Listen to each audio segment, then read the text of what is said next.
Welcome to another Teamflect tutorial. In this video, we'll be going over the goals module in its entirety. We'll cover how you can manage your own goals, your team's goals if you're a manager, and all the different areas you can access goals from within the app. You can view your active goals directly inside the home page and expand upon them like so.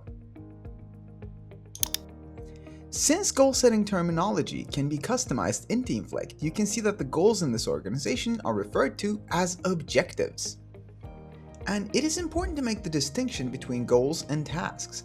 While tasks are to-do items you check off, goals are long-term objectives you need to accomplish within a certain period.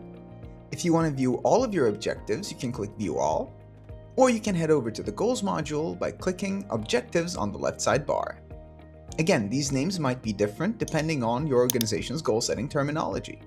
From here, we have multiple tabs. My Objectives for all the objectives you own, My Team for managers going over their team's goals, Groups for project groups or task forces, Department for department-level goals, Company for company-level objectives, and All Objectives for admins to look over all the goals within their organization. You can filter objectives according to period, like so. Or use the Show Filters option for more advanced filtering. Now let's take a look at how we can create a new objective right here. If we click right here, we can see that we can either create a new objective ourselves or use a preset template. We're going to choose the first option. When creating a new objective, we first need to give it a title and a description. So we're giving it a title right here, and we're adding a description like so. If we need help, we can always use AI to generate the appropriate goal description.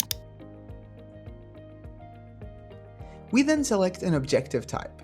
While the default types can be seen here, we can also customize them or create new ones right here. Then we select an owner. Or we can even add our entire team. We then need to determine how this particular objective will be measured. And as you can see, we have plenty of options here. Will it be measured by reaching a certain level, staying above a line, staying below, or other options?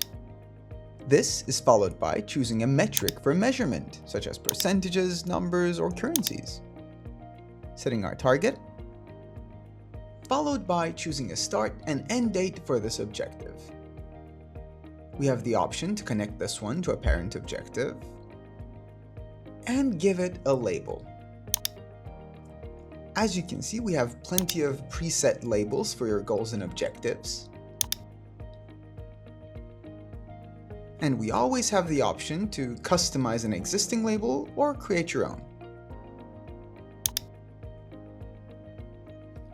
We can connect this objective to any group,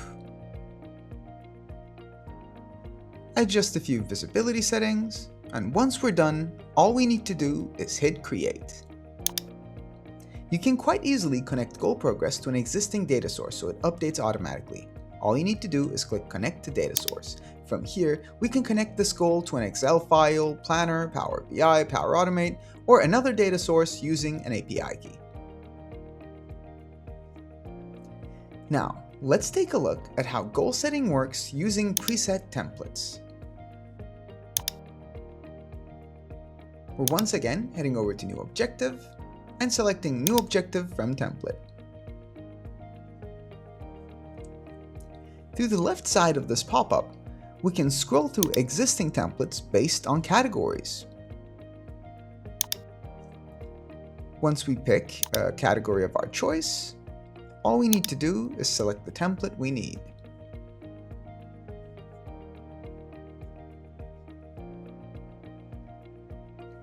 If we want to create a new objective template, all we need to do is click New Template and follow the same process we did while creating our initial objective. Once we do, it will be saved as a template that we can use again in the future. Creating cascading goals in OKRs is one of the best ways you can use our goals module. Cascading goals connect company goals to department, team, and individual goals, making sure everyone's efforts are aligned and everyone sees their efforts impact broader strategic objectives. So let's head into our company objective. Here we can see all of the owners for this objective and how the progress is measured through the progress of departmental objectives. And if we head into one of those departmental objectives, we can see that it is connected to smaller individual objectives. Here, it is important to note that we can edit the weight of each objective and how they affect the overall goal progress as well. If we click here, we can see progress updates as they happen. And on the right side of the page, we can see other key details about this objective, such as its parent objective.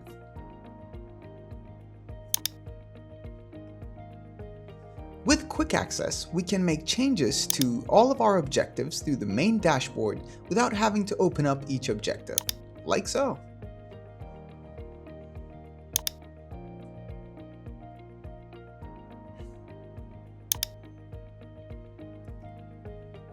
Now, let's take a look at how managers can manage their team's goals and objectives inside Teamflect. Managers can cycle through multiple different views for objectives. Right now, we're looking at the list view. We can also switch over to feed view. And feed view displays objectives in a chronological format as they are updated.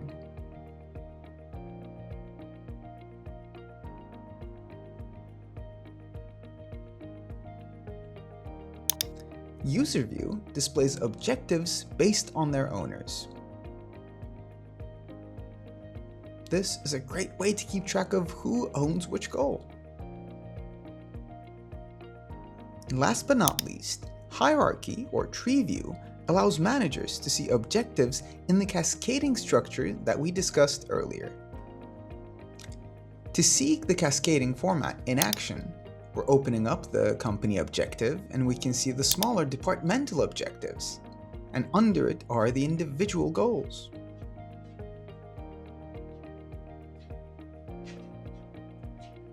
Remember that you always have the option to ask Teamflect Agent for help at any point. All we need to do is click Ask AI. Let's say that I'm a manager going over my team's goals. I can simply ask Teamflect Agent which goals in my team are currently at risk of not being accomplished. Based on Teamflect Agent's response, I can determine my next steps.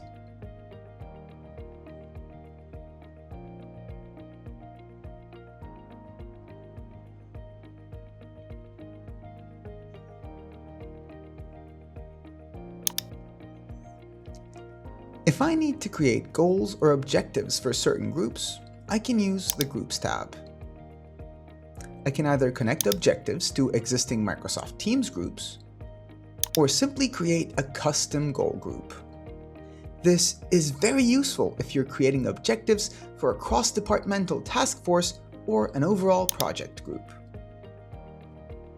Here we are inside a group, and we're clicking on the goal.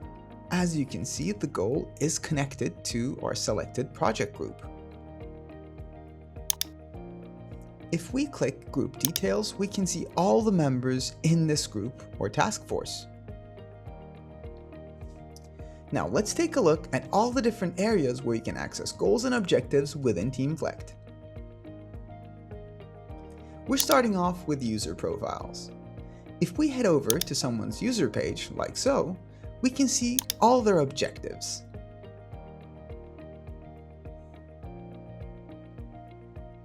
We even have the option to summarize overall progress using Teamflect's built-in AI assistant.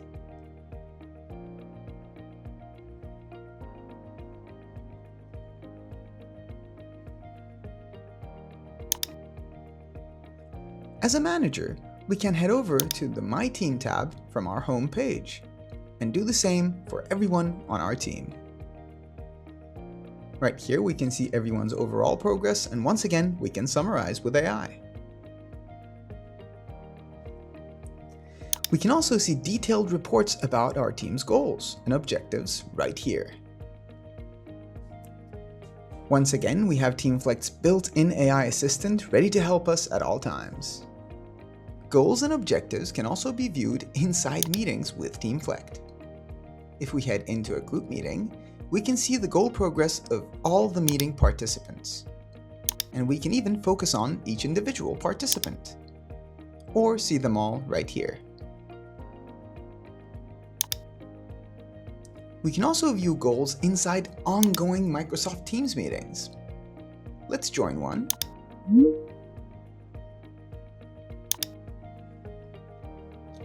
Now, to open Teamflect inside the meeting, we're going to click Apps and select Teamflect. Once Teamflect is up and running inside our Microsoft Teams meeting, we can click right here to present objectives to everyone in the meeting. And this isn't just screen sharing, we can actually interact with this.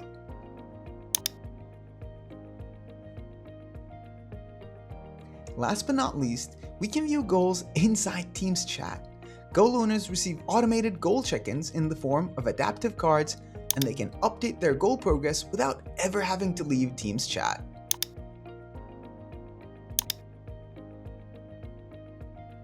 We can even create new goals inside Teams chat.